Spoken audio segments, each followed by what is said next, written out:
Hello and welcome to today's video. Today I'll be bringing you another Warframe guide. Today I'll be covering Sentient cores. Now if you didn't know, Sentient cores are the cores that are dropped by the Terrorists and the Vomvalists. I think that's how that's pronounced. I don't know, I've never actually had to pronounce their names before.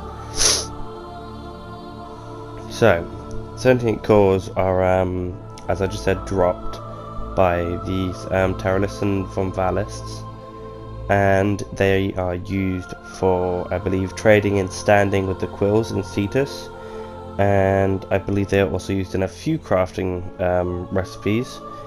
But Sentient cores have multiple variations of them depending on what you kill, depends on what you'll drop. If you kill a Vomvalist, you will get an intact one, where if you defeat a Terrorist, a Gigantalist and Hydralist, they drop exceptional cores, and I think you get a flawless Sentient core by capturing it instead of defeating it, which requires Eidolon laws, and it will drop both shards and the flawless core when the law self-destructs.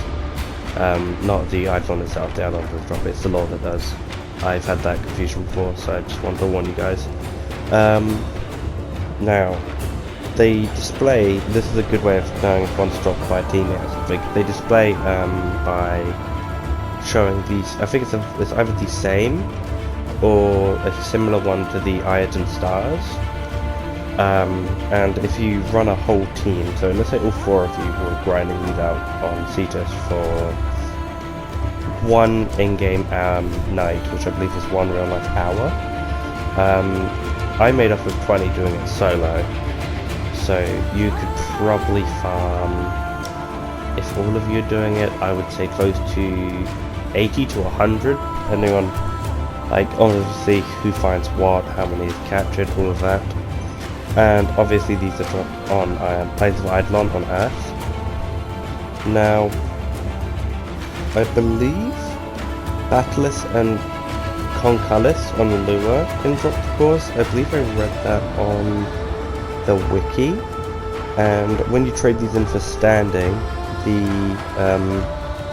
intact cores, so just the regular ones, give you 100. The exceptional cores give you 500, and the flawless ones give you 1,200. So there is, you know, a reason to try and get those flawless ones. So what you could do is two of you go off and grind out a Terrorist or something, and the other two go out and grind regular ones, and by the night's up you should have a couple of exceptionals if you kill it, and obviously if you capture it, a couple of flawless, and a ton of intact ones, which means tons of standing. Obviously there's a standing limit for each day, but it does update each day, so you can just get the leftover ones, use them again. They are also required for a certain amount of blueprints. Luckily it's very minimal. For the intact cores, you can craft, I believe it's 2 of them for an exceptional Sentient core, and then you also need 10 for the Phantasm, 10 for the Revenant chassis, and 15 for the Revenant Neuroptics, meaning if you're going to craft everything in the game once, it will require 37 cores, intact cores. And then you can also get the Excellence Weapon Adapter, which is an enhancement that requires literally one exceptional Sentient core. Apart from that, mainly used for standing.